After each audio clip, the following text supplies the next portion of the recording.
The Wild Area event is happening in Pokemon Go this weekend, November 23rd and 24th. If you haven't heard about it, this is a brand new, huge Pokemon Go event that is debuting this year. It's on par with the Go Fest and the Go Tours, so there is tons of stuff happening, lots to go over. I'm going to give you all the event details. We'll go over all the Dynamax, all the Gigantamax, and all the raid bosses, plus all their top counters, so you can be as prepared as possible to take on this huge two-day event in Pokemon Go. So let's jump into it, starting with the bonuses here. These are the bonuses that every trainer will receive. You don't need a ticket to get these. We're going to have no remote raid limit from Friday, November 22nd to Sunday, November 24th. The daily limit for collecting max particles will be increased from 1,000 to 1,600. Lure modules activated will last for 2 hours. We'll also have a chance to catch Pokemon with special backgrounds after winning max battles against Toxtricity or winning 4-star, 5-star, and primal raids. We'll talk about all of those in a second. There's also going to be field research themed around the different Pokemon habitats. Again, we'll talk about those in a second. And you will get one Go Snapshot surprise event encounter per day. All right, now let's talk about the max battles that are happening during this event. As you can see, we're going to have Drillbur still. We're going to get Excadrill as well. My guess is that is going to be at least 3-star max battles. And then we're going to have Toxtricity in the amped form and Toxtricity in the low-key form. Once we finished up all the event info, I will go over all the best counters for these, as well as the Gigantamax and raid bosses. Now, in terms of the Gigantamax max battles, we will have Gigantamax Toxtricity debuting during this event. This is a wild looking Pokemon, and notice it can be shiny as well. Let's take a look at the raids now. We can see the first ones up here for Saturday. These are the 3-star raids. We're gonna have Snorlax wearing a studded jacket. That's a brand new costume for Snorlax. Looks absolutely amazing. Plus it can be shiny. And then we're also gonna have Luxray and Scolipede in there, so an electric type and a poison type Pokemon. And then on Sunday, we will have Snorlax wearing the studded jacket again, and we will also have Venusaur and Electivire, again another poison type and another electric type there. Now in terms of the 4-star raid battles, we have Toxtricity amped form and Toxtricity low-key form. They can both be shiny, but because they're not coming from max battles, you won't be able to use them in max battles. In terms of the 5-star raids, we are getting both origin forms coming back. That is origin form Dialga and origin form Palkia, and they will have a chance to know their signature moves. Now, if you don't know, their signature moves also have adventure effects that you can use on the overworld map. So you definitely want one of each that has the adventure effect move. They're not guaranteed, you only have a chance to get them, but Dialga's lets you pause the timer on things like incense, daily adventure incense, lucky eggs, and star pieces using Stardust and Dialga candy. And then Palkia's signature move extends the distance at which you can see and catch Pokemon, again using Stardust and Palkia candy to make that happen. And then there will be primal raids as well for Primal Kyogre and Primal Groudon. Both can be shiny. It doesn't mention having their signature moves, so they likely won't, but they can potentially have those special backgrounds as well. All right, now let's talk about the wild spawns for this event. There are going to be habitats like there are for the other huge events. There's only going to be 2 of them for this event though, and they'll just rotate back and forth between them each hour. In the electric hours, we're going to have Alolan Geodude, Magnemite, Voltorb, Hisuian Voltorb, Electabuzz, Electrike, Shinx, Blitzel, Joltik, Tynamo, Stunfisk, and Helioptile. Everything there can be shiny, which is amazing. And in the poison hour habitats, we're gonna have Bulbasaur, Bellsprout, Tentacool, Spinarak, Paldean Wooper, Quillfish, Hisuian Quillfish, Scorpy, Krogunk, Venipede, Skrelp, and Marini. And again, everything here can be shiny. Another thing we have to talk about here is the mighty Pokemon. Now, if you don't know what mighty Pokemon are, these are taken straight from Sword and Shield. In the wild area in those games, you can find Pokemon that are evolved, more powerful, higher level, and harder to catch. It's going to be very similar here in Pokemon Go. Editor John here with some very important news about mighty Pokemon that we have learned since Wild Area Japan. Now, not only do these Pokemon have a high IV floor of either 12, 12, 12 or 13, 13, 13, I did find some conflicting reports on that, but they're also coming at very high levels, either level 40 to level 50 for most of them, or in some very, very rare cases, level 50 to level 60. These Pokemon can be over level 50. We've never had that in Pokemon Go before. These are super, super strong Pokemon, which will make them some of the strongest in your collection, especially if you're a lower level trainer. You want to get your hands on as many of these mighty Pokemon as you can. They will absolutely be able to fill in as raid type attackers, even if they're not the best in their typing. You can still use them because they are at such a high level and you won't have to invest any resources in them. So let's jump in and take a look at the mighty Pokemon that will be out during this event. All right, so taking a look at the mighty Pokemon that we're going to see in the wild here on Saturday, we're going to have Pidgeot, Golem, Gyarados, Luxray, Scolipede, Galvantula, Tyrantrum, and Toxapex, all of which can be shiny even though they're evolved forms. That's very rare in Pokemon Go.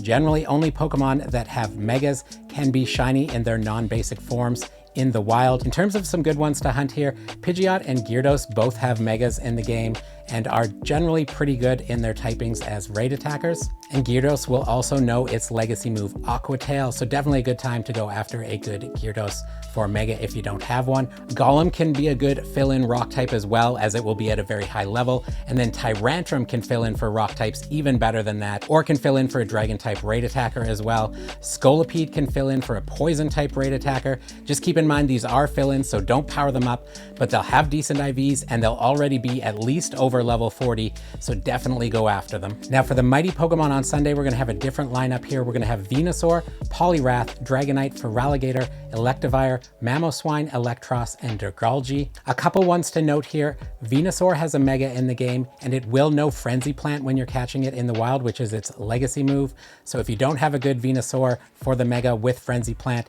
definitely try and grab yourself a good one here. Feraligatr is also a good one to go after. It's going to have its legacy move Hydro Cannon, so definitely a good time to go after that one as well.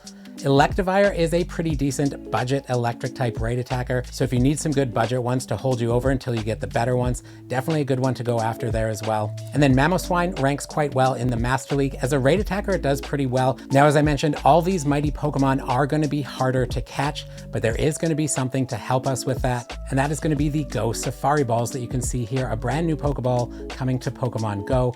This will make capturing Pokemon easier, as it says there, so definitely good to use these on mighty Pokemon. Another thing to mention here about the Go Safari Ball, if you use it and a Golden Raz on a Galarian bird, you can actually get a light green catch circle. You can see Tony TM's screenshot here from the Japan event with that light green catch circle. So definitely run your daily adventure incense and Roar of Time on Dialga to extend it for as long as you can afford to.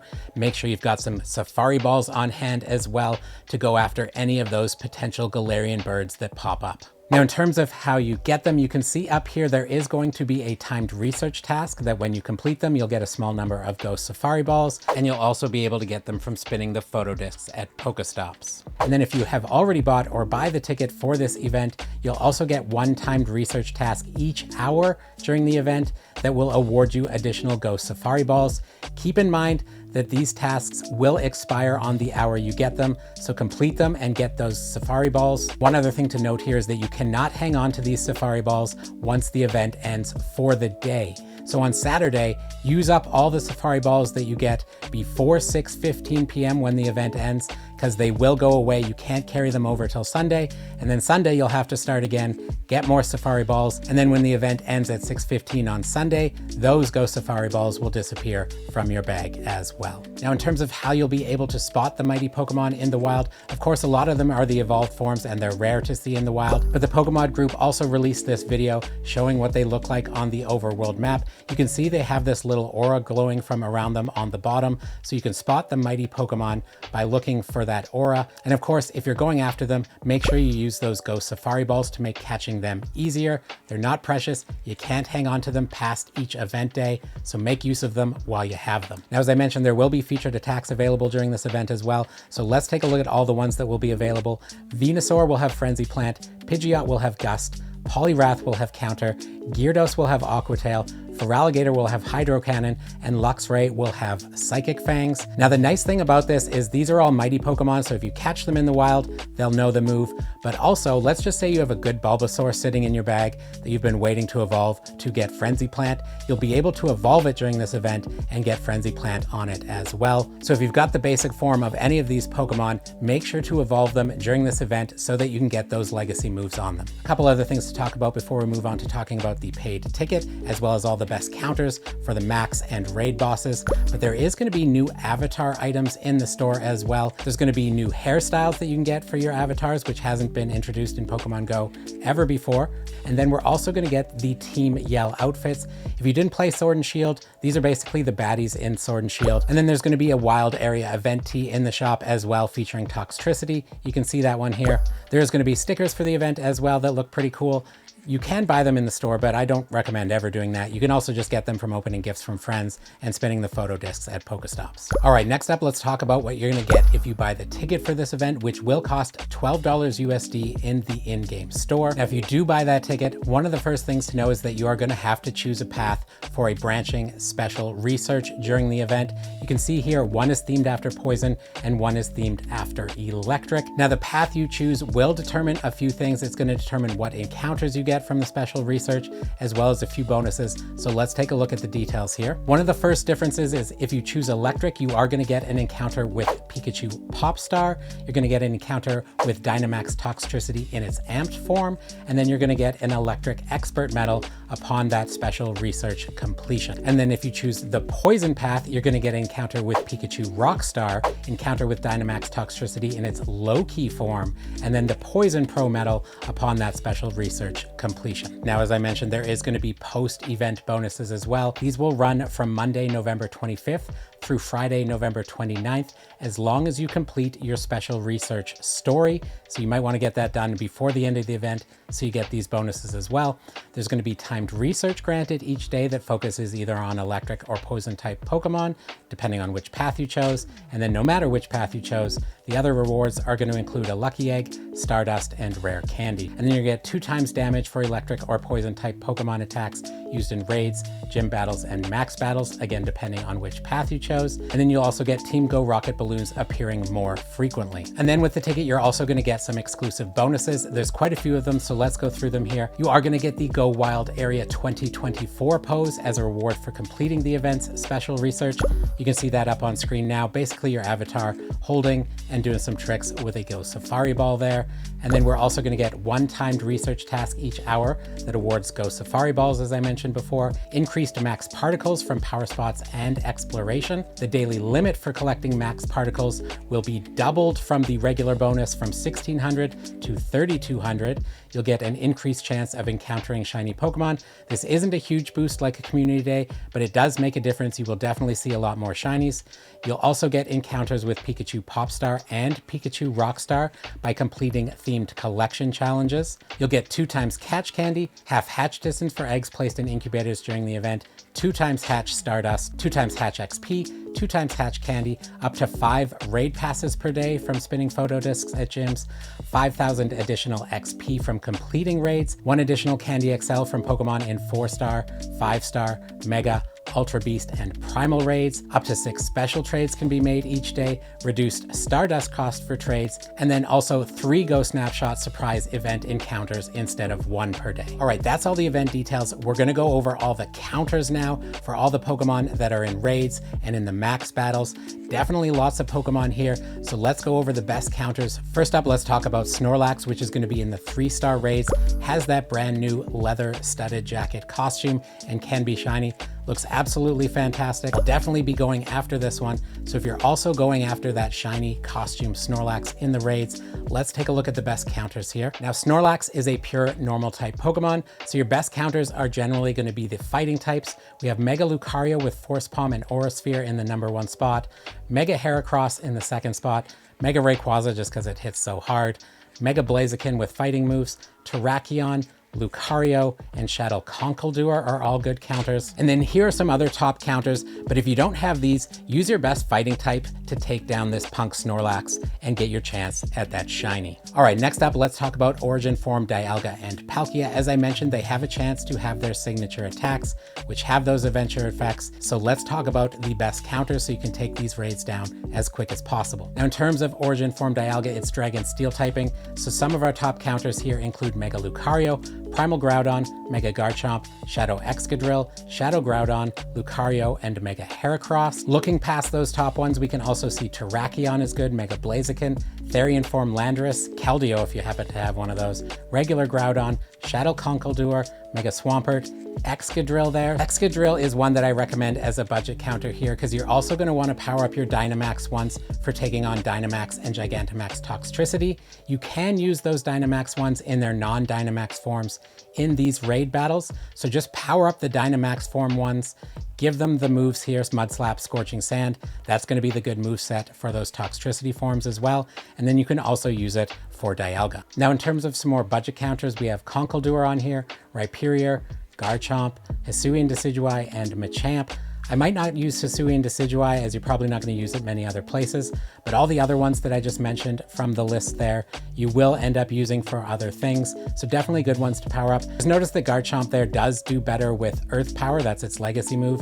So if you don't have Earth Power on it, you'd either have to use an Elite Charge TM or you can just use Earthquake as well. Doesn't hit quite as hard, but does still do fairly well. Now in terms of Palkia, it is a Dragon Water type Pokemon. So we have some of our standard Dragon counters in here, which include Mega Rayquaza, Mega Garchomp, Mega Gardevoir, Mega Salamence, Origin Form Dialga, Mega Latios, and Origin Form Palkia itself. Looking past those top 7, we can see things like Mega Latias, Shadow Garchomp, Shadow Dragonite, Rayquaza, Mega Gyarados, Shadow Gardevoir, Primal Groudon, Incarnate Form Enamorus, Dialga, and Shadow Salamence. If you're looking for some more budget counters, there's a few on this list here. We can see Garchomp, Haxorus, Dragapult there, maybe not quite budget, hasn't been out as long, kind of hard to get candies for. We also have Dragonite, Salamence, Togekiss, Gardevoir, and Primarina, all good budget counters there that you can use to take down Origin Form Palkia. All right, next up, let's talk about the Primal raids because we will have Primal Kyogre and Primal Groudon coming to Primal raids during this event, and you'll want to be able to take those ones down as quickly as possible and maximize your Primal energy gains. Now, Primal Groudon is a ground fire typing, so your water types are going to be the best ones to take it down. It will take 256% damage from water. So Primal Kyogre, it does have Origin Pulse there as the listed move, but if you have a Kyogre that doesn't have Origin Pulse, you can put Surf on it. Origin Pulse is its signature move, so it does take an Elite Charge TM, but Surf does almost as well.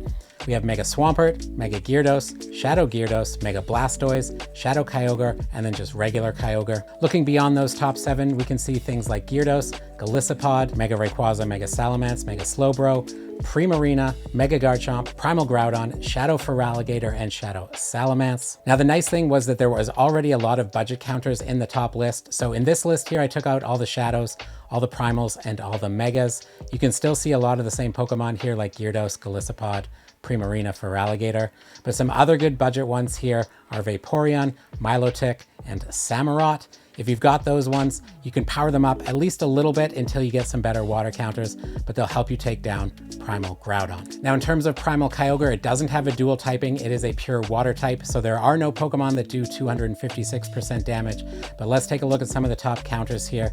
We can see Mega Sceptile, Mega Venusaur, Zarude, Zekrom, Mega Rayquaza, Kartana, and Shadow Raikou. Looking past the top 7, we can see things like Mega Ampharos, Shadow Tangrowth, Xurkitree, Mega Manectric, Shadow Venusaur, Regular Raikou, Skyform Shaman, Rillaboom, Chestnut, and Mega Latios. All right, same thing. I did the same list, but I excluded all the Megas, Primals, and Shadows. We can see that a lot of the top counters are also good budget counters, so things like Rillaboom, Chestnut, Tangrowth, Venusaur. Decidueye is actually quite good as a raid attacker for a grass type. And then we have Roserade and Serena in there as budget counters as well. Okay, now let's talk about the top counters for Toxtricity in the raids. So you can see the raid attackers up here. Our number 1 is Primal Groudon. We've got Mega Garchomp, Shadow Groudon, Shadow Garchomp, Therian Form Landorus, Shadow Excadrill, and Shadow Rhyperior as our top 7. Looking beyond the top 7, we can see Groudon, Shadow Mamoswine, Shadow Golurk, Garchomp, Mega Swampert, Shadow Rhydon,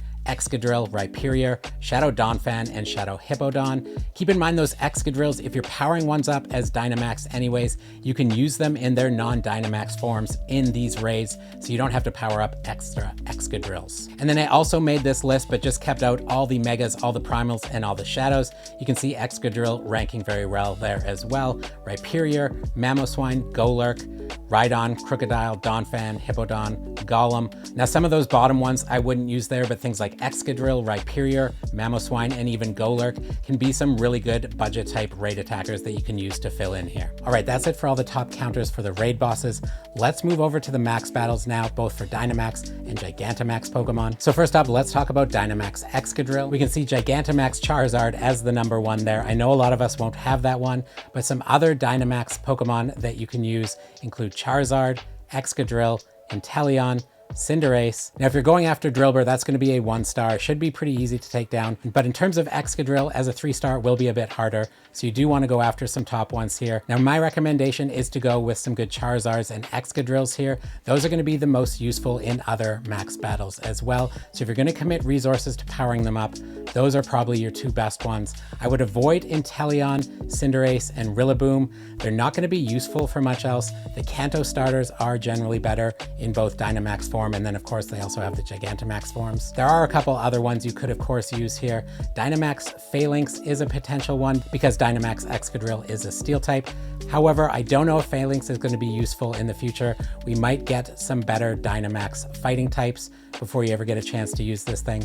And then Metagross there is also a very useful one. That's going to be useful for Dynamax and Gigantamax Toxtricity as well, so not a bad one to invest resources in. Venusaur and Gengar could be good as well, not bad ones to commit some resources to. You'll probably get other uses out of them. But of course, all the other ones on this list are just because we have so few Dynamax and Gigantamax Pokemon. We're actually getting basic and stage 1 evolutions here, ranking in the top 10, which is kind of crazy, but we're just at the beginning of this Dynamax and Gigantamax adventure, so we don't have a ton of options. All right, before we move on to the top counters, let's talk about the brand new Pokemon debuting during this event, Toxtricity, and take a look at its stats so you can see how it stacks up in Pokemon Go. So I've got GoHub up here that has all its stats. If you've never seen this website before, there's a link in the description of this video and absolutely every video I put out. We've got Toxtricity amped form up here, but both forms share the same typing, the same stats, and the same move pool in Pokemon Go. So let's take a look at the amped form here. You can see it is that electric poison typing. If we scroll down and take a look at its stats, you can see it has a max CP of 2,941, an attack of 224, a defense of 140, and a stamina of 181. And then you can see its move pool on the right-hand side here. For fast attack, it has Spark, Poison Jab, and Acid. And then for charge moves, it has Discharge, Wild Charge, Acid Spray, and Power Up Punch. Now, in terms of its weaknesses and resistances, you can see it's taking 256% damage from ground, 160% damage from psychic, and then it is resisting bug, electric, fairy, fighting, flying, grass, poison, and steel, all taking 63% damage from that type moves. It is going to be in the Dynamax battles in both amped and low key form, and then in the Gigantamax battles just in that one Gigantamax form. But the nice thing is here, all three of them share the same top counters because they all have the same typings, that is electric and poison. So let's take a look at the top counters here. We have Dynamax Excadrill, Dynamax Metagross, Dynamax Rillaboom, Dynamax Drillbur, which why would you use that? Just evolve it to Excadrill, Dynamax or Gigantamax Gengar, Gigantamax Charizard, and Dynamax Charizard. And if we look beyond those top 7, we can get some more top counters here. Now, what I will say is things like Metang and Haunter, obviously just evolve them to their final form and use that. Cinderace and Inteleon, I don't know that they're going to be useful for too much, so I might not go after those ones.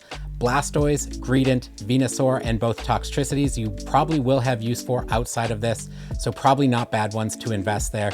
Greedent is kind of iffy. It's probably not going to last too long once we get deep into the Dynamax and Gigantamax Pokemon, but for right now, it is a decent one. It's pretty tanky, so you can find some good uses for it in the future. All right, everybody, that's all the information I have for you in this video. Hopefully all those event details, plus the top counters for those raid bosses and those Dynamax and Gigantamax bosses will be helpful. If you have any other questions, please drop them in the comments down below or head over to our community Discord. We have lots of knowledgeable people there who can help you out with questions about the event or any questions you have about Pokemon Go. But right now we have to say a huge thank you to our mythical members, High Five Louise, Liam, King's Lounge, Body on a Planet, and Kate. Thank you to them for supporting the channel at the mythical level, as well as all of our members and all of you who watch the videos. Come to the live streams, whether you lurk or chat, hit that like and subscribe button. All of that is super useful, makes future videos and live streams possible. I hope you have a great wild area event. Get yourself some amazing Pokemon. Happy hunting, and we'll see you in the next one, friends. Power to the people. Power to the people. Power to the people. I've got something incredibly funky.